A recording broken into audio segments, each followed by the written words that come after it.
You buy Pacific Points. Do more, get more. All right, thank you, Isaiah. Let's keep it going here on the link. We're going to the KUAM News Zoom room where we're joined by Task Force Pineapple's Glenn Pangelinan here for an update on all things Afghan commandos. Good morning, Glenn.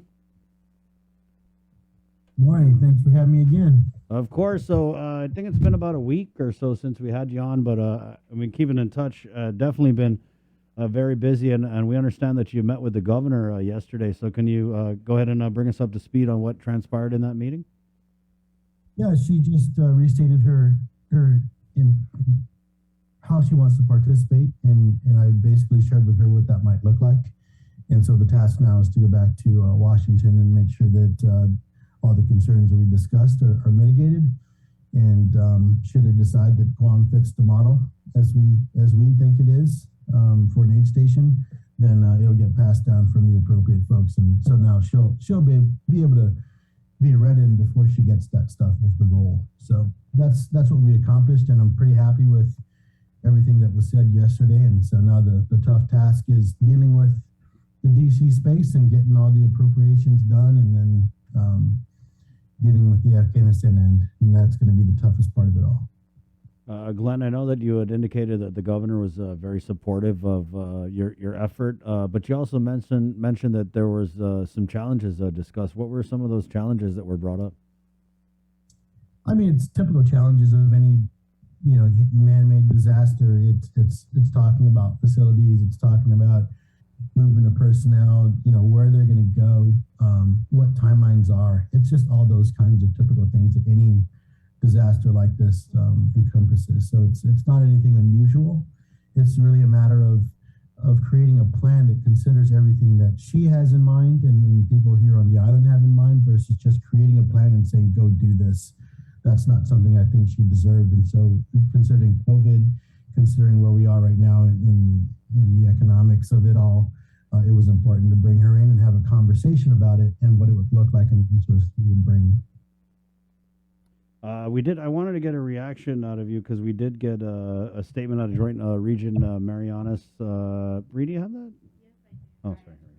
Yes, I do. I actually was going to ask about this. Okay. So, as Chris mentioned, we did get a statement from Joint Region Marianas. So this is Rear Admiral Benjamin Nicholson, the commander, and he said there is no plan to host Afghanistan evacuees at Anderson Air Force Base at this time. The Department of State and the Department of Defense are working together to provide the right resources and capabilities for all Afghanistan refugees, and will provide updates as information and sourcing solutions are identified. And so that kind of takes me back to when you first came on the show, and wanted to ask, so is all of these plans to evacuate the Afghan commandos and their families, it sounds like this is not a done deal.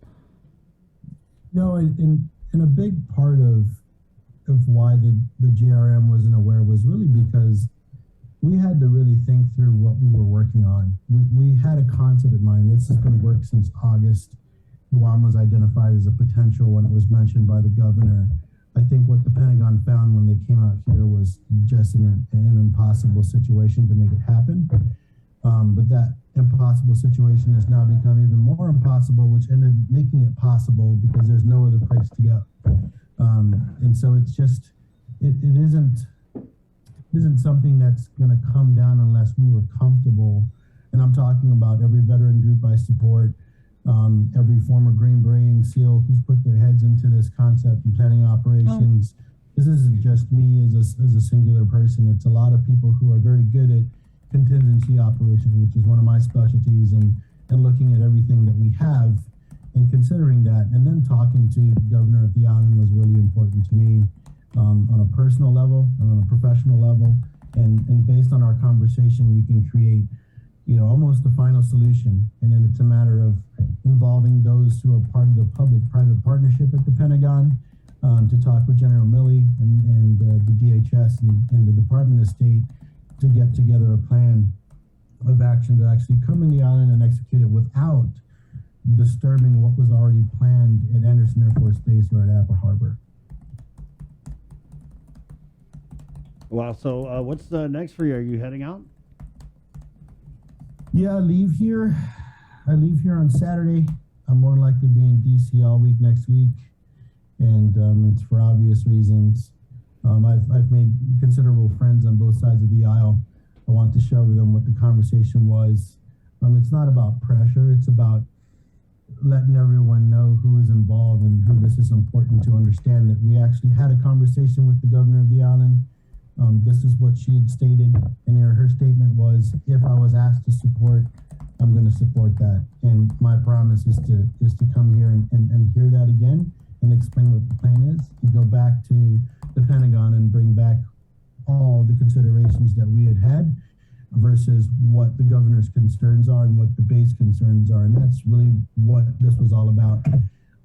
I don't necessarily, and I just wanted to say this, we talked about Task Force Pineapple. Task Force Pineapple is really a conduit to funding for Christian charities and other charities that support a variety of veterans groups. And so this is derivative of all of those efforts. We've gotten 6,000 people out on our own. We've fundraised, money to pay for the $800,000 flights that it costs us to get 300 people out at a time. We've helped to resettle people throughout the United States with Christian charities. And so since this is a bigger scale, and since this is a little bit more of a difficult push, it was important to take our manifest of active duty commandos and share that with the National Counterterrorism Center and vet these people, check proof of life, and then compare and contrast what our concept of operations was with what exists in the island and how we could do it, and then come back and formulate some strategy to have it pushed down by State Department and Department of Homeland Security. I know your arrival, Glenn, took a lot of people by storm because it was like you were here. We put you on the link. It was like the day after you arrived, and raised a lot of eyebrows. So just to kind of clarify, your role in coming out here was it pretty much part like fact-finding mission, and then also to just reach out to those relevant state heads to kind of push this plan? Well, I came here to talk with you like we did in the beginning, and I wanted to hear what the local population had to say about it, because it's critical, right? And then you wanted to see what response people would have about it, and it wasn't to blindside people whatsoever. I love Navy. Navy's liberated us. I served in the Navy. I love it. Those are my brethren. Those are my tribe. You guys are my tribe. So I came here basically to be a very good representative of where I've come from. I'm not a politician, so I'm not good with all this TV stuff, but I'm doing it because lives are at stake in this position of my life.